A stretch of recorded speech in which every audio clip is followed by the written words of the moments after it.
The tiny house movement is dying, and the people walking away from it fastest are the architects and designers who built it. They are not moving into bigger homes. They are not chasing square footage. They are going back, 150 years back, to a layout that generations of families lived in, loved, and never wanted to leave. And when you see what they are building now, you will completely understand why. Like and subscribe right now for weekly home design content that challenges everything you think you know. 2 seconds, let's get into it. Here is what happened to tiny houses. The tiny house movement peaked between 2015 and 2022 as a bold response to housing unaffordability, environmental guilt, and the minimalist lifestyle trend. At its height, it was genuinely exciting. The idea that you could own a beautifully designed home for under $100,000 and live with radical intentionality felt liberating and revolutionary. But something went wrong. By 2025, the data was undeniable. Tiny house resale values were collapsing in most markets. Zoning restrictions were tightening. Financing remained almost impossible. And the people who had actually lived in tiny houses for 3 or more years were quietly and then loudly moving out. The problems were not design problems. They were human problems. And no amount of clever storage solutions or fold-down furniture could solve them. In 2026, the architects who led the tiny house movement are building something completely different. And the layout they have landed on is not new. It is not experimental. It was drawn for the first time approximately 150 years ago, and it is called the shotgun house. What is the shotgun house? The shotgun house originated in the American South in the mid to late 1800s, primarily in New Orleans, Memphis, Louisville, and across Louisiana, Mississippi, and Tennessee. It was a working-class home, affordable, practical, and built on the narrow urban lots that characterized dense southern cities of the era. The layout is almost startlingly simple. 1 room wide, multiple rooms deep, front door to back door in a straight line. Legend has it that you could fire a shotgun through the front door and the bullet would exit through the back without hitting a wall, hence the name. Rooms arranged sequentially. A front parlor or living room, a bedroom or 2 behind it, a kitchen at the rear, a back porch beyond. No hallway, no circulation space. Each room accessed directly from the one before it. In its original form, the shotgun house was typically 12 to 15 feet wide and 30 to 50 feet deep, between 400 and 800 square feet total. Built from timber, elevated on piers for ventilation and flood resilience, a simple gable or shotgun roof running the length of the narrow plan. For a century, this home type housed millions of families across the American South. It was not why tiny houses failed. Before understanding why the shotgun house is winning, it is important to understand precisely why the tiny house lost. The first problem? Wheels.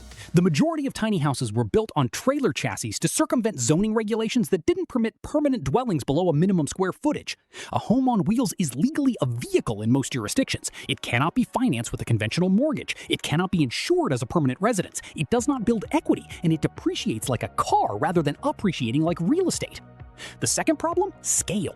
200 square feet sounds radical and exciting as a concept. It is genuinely difficult as a daily lived reality for any adult over the age of 25.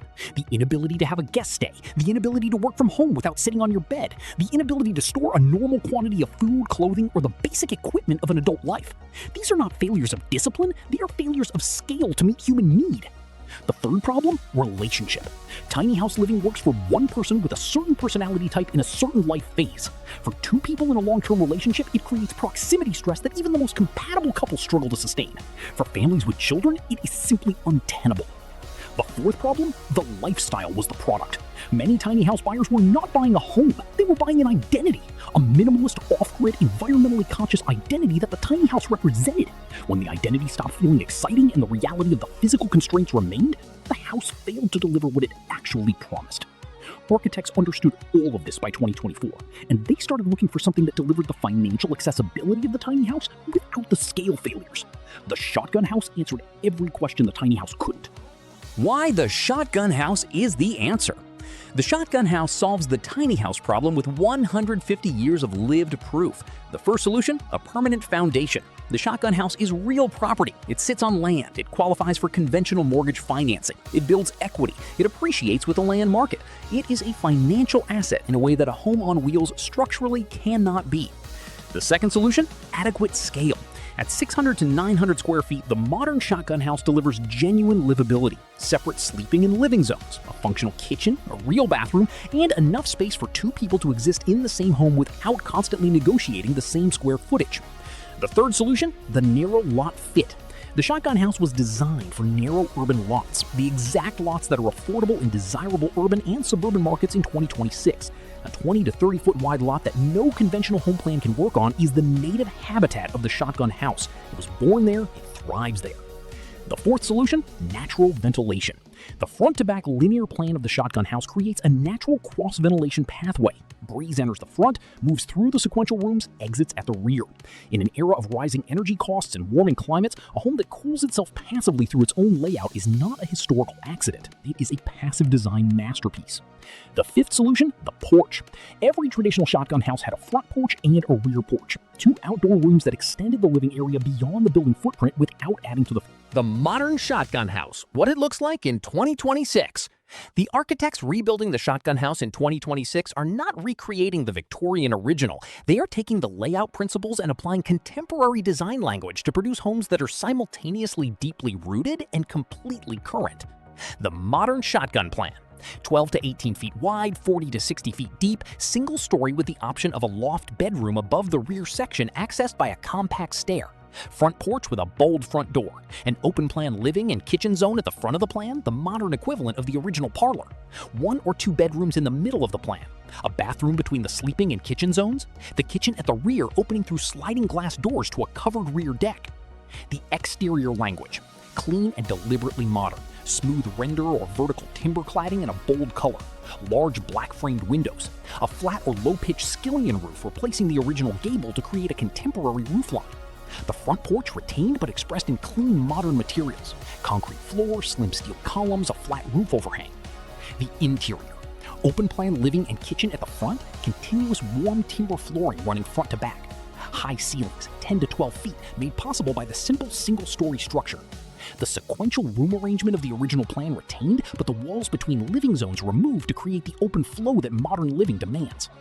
The result? A home that looks extraordinary from the street, feels generous inside, and costs dramatically less to build than any equivalent conventional plan on the same narrow lot.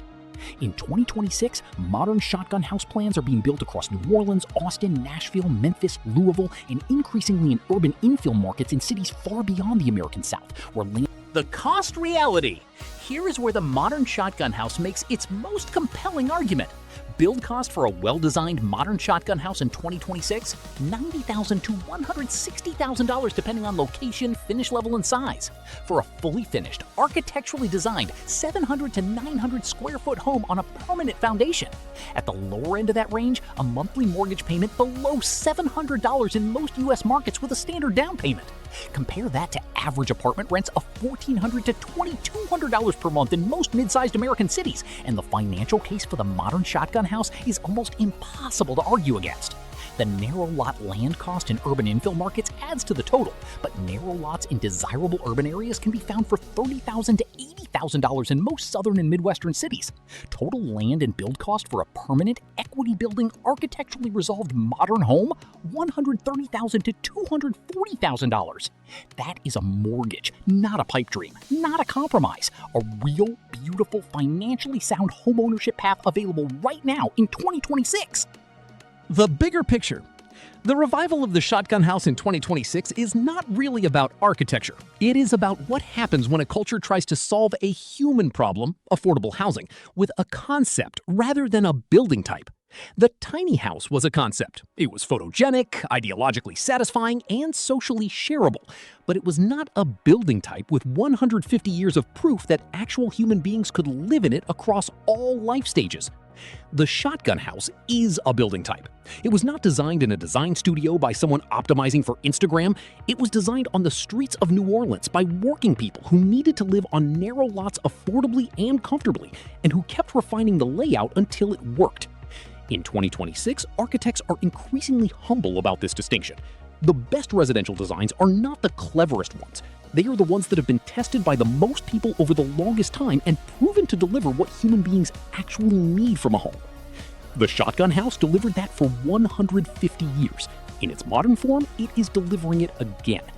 And the architects who have made the journey from tiny houses to shotgun houses will tell you the 150-year-old layout was smarter than anything they drew themselves. The tiny house movement gave us something important. The question: can we build affordable, design-conscious homes that don't require a 30-year mortgage on a McMansion? The shotgun house gives us the answer. Yes, on a permanent foundation on a narrow urban lot with natural ventilation, real livability, 2 porches, and a mortgage payment below your current rent. 150 years old, more relevant in 2026 than the day it was designed. If this video made you see residential design differently, like it right now. Drop a comment below. Had you heard of the shotgun house before today? Would you live in one? I read every single comment. Subscribe and hit the bell. New content every week. The best ideas are not always new ones. See you in the next one.